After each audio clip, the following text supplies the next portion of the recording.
இருக்கக்கூடிய ட்ரெண்ட் பாத்தீங்கன்னா anti DMK ஓட்டெல்லாம் சரியா வைக்கணும்னு நினைக்கிறார் அமித்ஷா. டிடிவி தினகரனை அதிகமாக நம்புகிறார் அமித்ஷா. டிடிவி தினகரன், அண்ணாமலை இருவரும் சேர்ந்து கூட ஒரு சில முறை அமித்ஷாவை சந்தித்த பொழுது கடந்த 1 மாதங்களில் தமிழகத்தை பற்றி நன்றாக புரிந்து கொண்டிருக்கிறார் அமித்ஷா. காரணம், அவருக்கு வரக்கூடிய செய்திகள் பல்வேறு தரப்பிலிருந்து வருகிறது. சேனல் 5 தமிழ் நேயர்களுக்கு ஒரு புதியதாக தகவலை சொல்ல வேண்டும் என்றால், அமித்ஷாவிற்கு நன்றாக தெரியும் திராவிட முன்னேற்ற கழக முதல் குடும்பத்தில் என்ன அரசியல் நடக்கிறது என்று. காரணம், அவர் அடிக்கடி சுப்ரியா சூலே, சரத்பவாருடைய மகளாக இருக்கக்கூடிய சுப்ரியா சூலேயுடன் அமித்ஷா பேசிக் கொண்டிருக்கிறார், கனிமொழியுடன் பேசிக் கொண்டிருக்கிறார். நான் ஏன் சுப்ரியா சூலையை கொண்டு வந்தேன் என்றால், சுப்ரியா சூலையும் கனிமொழியும் நகமும் சதையும் போது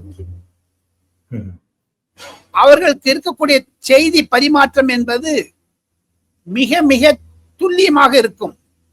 தமிழகத்தினுடைய முதல் குடும்பத்தில் நடக்கக்கூடியதை அமித்ஷா ஃப்ரம் தி ஹார்ஸ் மவுத் கனிமொழி மூலமாக தெரிந்து கொள்கிறார் என்பதை திராவிட முன்னேற்ற கழக குடும்பத்தினரும் சரி, ஊழியர்களும் சரி, தலைவர்களுக்கும் சரி நான் சொல்லிக்கொள்ள ஆசைப்படுகிறேன். ஸ்ரீதர் மூலமாக, சேனல் 5 மூலமாக. என்ன என்று கேட்டால், தமிழகத்தில் ஊழல் என்றால் அது பழனிவேல் தியாகராஜன் சொன்னாரே 30,000 கோடி உதயநிதியும் சபரீசனும் என்று, மாப்பிள்ளை என்று, அது நரேந்திர மோடியினுடைய மனதிலும் அமித்ஷா மனதிலும் திட்டவட்டமாக ஆணித்தரமாக பகிர்ந்து விட்டது. அதற்கான வழிமுறைகளை மே அல்லது ஜூன் மாதத்தில் கண்டிப்பாக என்போர்ஸ்மெண்ட் டைரக்டரேட் அந்த விவரங்களை எல்லாம் சுட்டி காண்பித்து அதற்கு விவரங்களை எடுத்து விடுவார்கள் என்பதுதான் எனக்கு கிடைக்கக்கூடிய தகவல்கள் தெரிவிக்கின்றன. ஸ்ரீதர்.